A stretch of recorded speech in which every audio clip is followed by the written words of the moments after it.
There's a place he comes to me. Though I'm blind, he helps me see.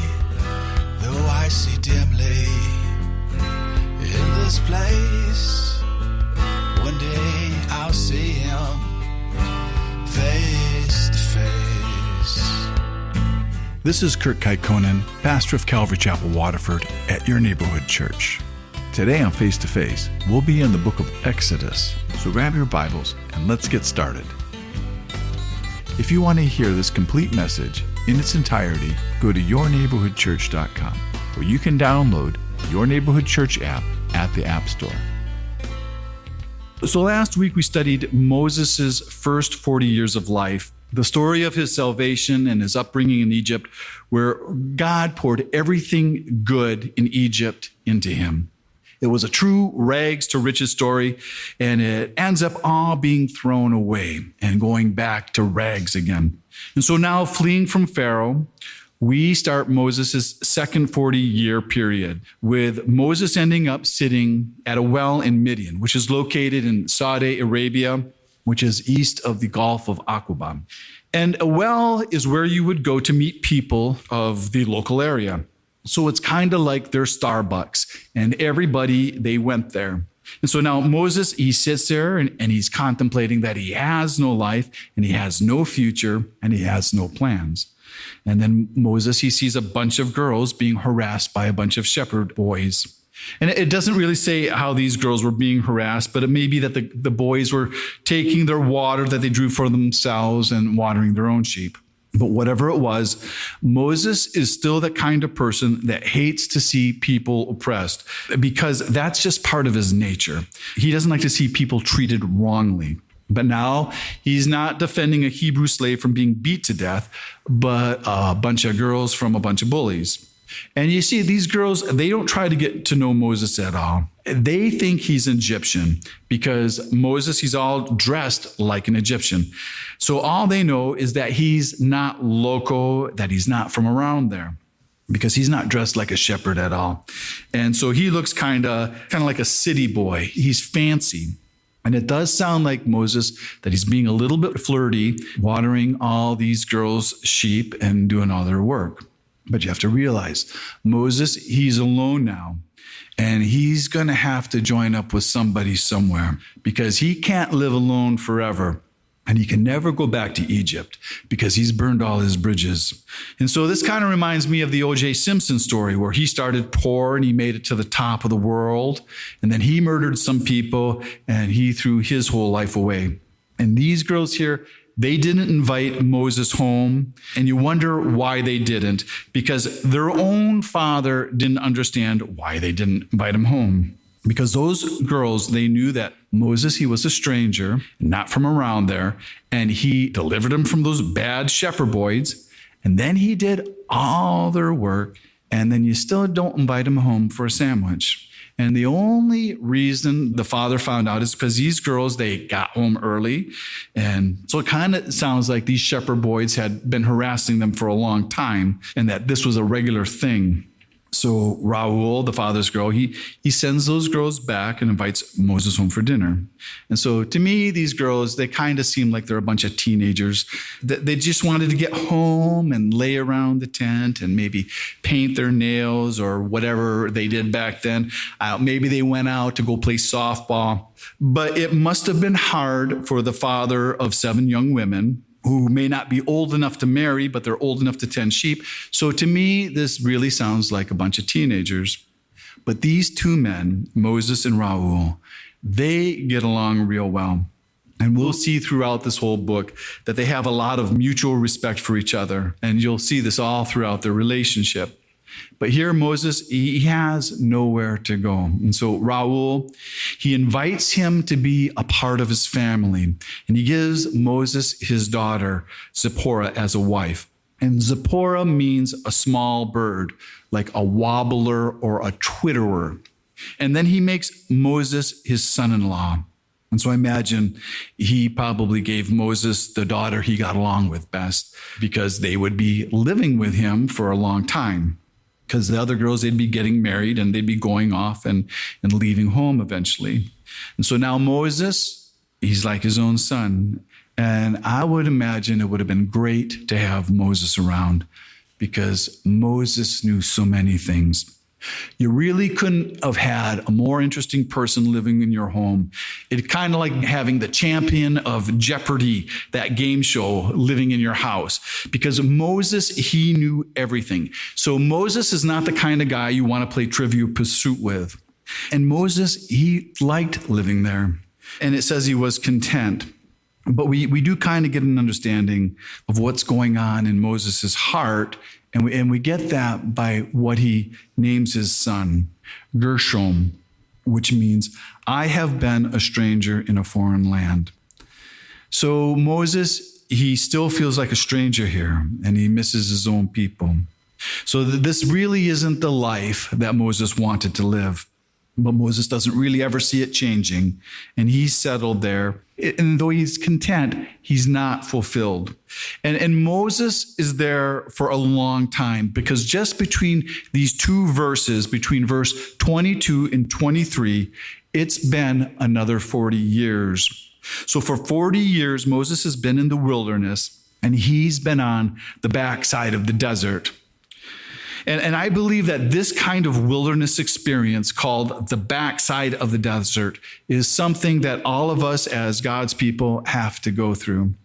Because this is the place where we become broken and not just humble, but humbled. This is where you learn the things you won't learn in Egypt. And in the Bible, Egypt is always a type of the world. So the backside of the desert is the things that you don't learn from the world. And this is where all our goals and all our own plans for our own lives, where they're not gone, but they become surrendered to God. And the desert isn't fun, but it is where we grow deep.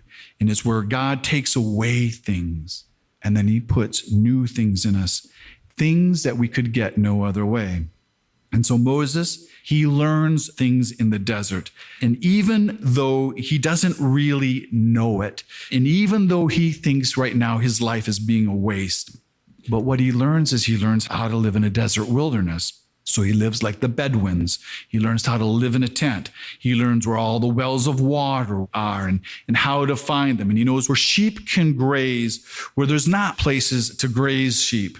And it's all these kind of things that the children of Israel are going to need to know when they get out of Egypt. And they follow Moses because the children of Israel, they don't know these things anymore, because it's going to be actually in this exact same place in just a few years that there's going to be over 2 million of them.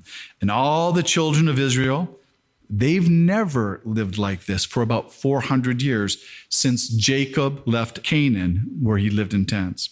But I'm pretty sure that Moses, he didn't feel like he was learning anything and that this whole life was a waste. So now in verse 23, it's been 40 years since Moses fled from Egypt. And we read that the king of Egypt dies. And it says that all the children of Israel groaned because of their bondage and that they cried out. And that word groaned here, that's the word that's used for having broken arms. And now here, the Bible, after emphasizing of how bad this bondage of the children of Israel actually was, God himself now becomes the subject of this passage. Because now here it uses the name God 5 times. And it's emphasizing that God is involved with these people. And it says, God heard, God remembered, God looked upon, and God acknowledged them. And that word acknowledged here, it doesn't mean that God is just aware of their circumstances, that he just knew about it, but that God had a personal concern about them. And so now in chapter 3, we see that Moses, he didn't even have his own sheep, but that he tended his father-in-law's flock. And here we read that his father-in-law is now called Jethro. And you just can't read this and not think of Jethro Bodine of the Beverly Hillbillies. But I don't believe that this man was anything like that. And so here he's not called Raul like before. And what's thought here is that Jethro is his title. That may be his official title of being the priest of Midian, because Jethro means excellence, and Raul, it just means friend of God. And it is believed that Raul, that he also served that same God of Abraham, because he is also a descendant of Abraham through Keturah. And so it says that Moses, he came to Horeb, the mountain of God. And so this may have been the place where Jethro, he offered those sacrifices. And Horeb is thought to mean something like desert or desolation, and that it's really just a description of the area that's around there, about that kind of desolate wilderness. And Mount Horeb is also known as Mount Sinai, and its location has been disputed. So if you go to Israel, most of the tour guides will point to Mount Sinai as being located in the Sinai Peninsula, which is part of Egypt. But it's most probably in Saudi Arabia, because the Apostle Paul, he says that that's where he went, that he went to Arabia when he went to Mount Sinai, and that's where he went when he was first converted. And so this has been the area probably where Jethro offered his sacrifices to God for the people. And it doesn't seem unusual for God to have Moses learn how to be a shepherd, because the skills in being a shepherd, in the leading of sheep, is a lot like how you would lead people, because it teaches a shepherd tolerance, and it teaches them how to be patient without being cruel, and to care for those that they're caring for. Because sheep are stubborn, but they're also timid, and they're very dependent. They can't survive on their own, and it's all because they're not that bright. But Moses, he gets his fill of it. And it's just like how these sheep, they don't belong to Moses. The children of Israel, they don't belong to Moses either. They belong to God, and those will be God's sheep. And so 40 years tending sheep alone with all your own thoughts, it gives you some time to get some thinking done, and to mull things over and to meditate of what's important and what's a waste. And in Egypt, Moses learned to be a somebody, but in the wilderness of Midian, he learned to be a nobody.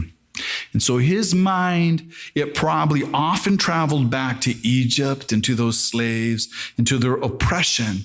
And he probably thought about how he had failed them. And if Moses was a praying man, he probably prayed for them, because his family is still back there. And we know that he carried a burden for them. But he's woke to the fact that there was nothing that he can do for them. And so Moses, he sees this fire on the mountain of God. And to see a fire in the mountains is probably not too unusual. And we don't know how long he's been out there with his sheep. But this fire, it just kept burning, but it didn't spread and it didn't burn itself out. And so maybe he spent like a half a day out there just looking up there and watching and seeing nothing change. And so maybe he might have thought it was like some kind of mirage or some type of reflected sunlight. But whatever it was, it caught his interest. You've been listening to Face to Face. Face to Face on this radio station has been provided by Your Neighborhood Church. If you want to help support Face to Face and put this program on other stations just like yours, you can contact us at yourneighborhoodchurch.com or write Your Neighborhood Church, P.O. Box 500, Romeo, Michigan 48065. There's a place he comes to me. Though I'm blind, he helps me see.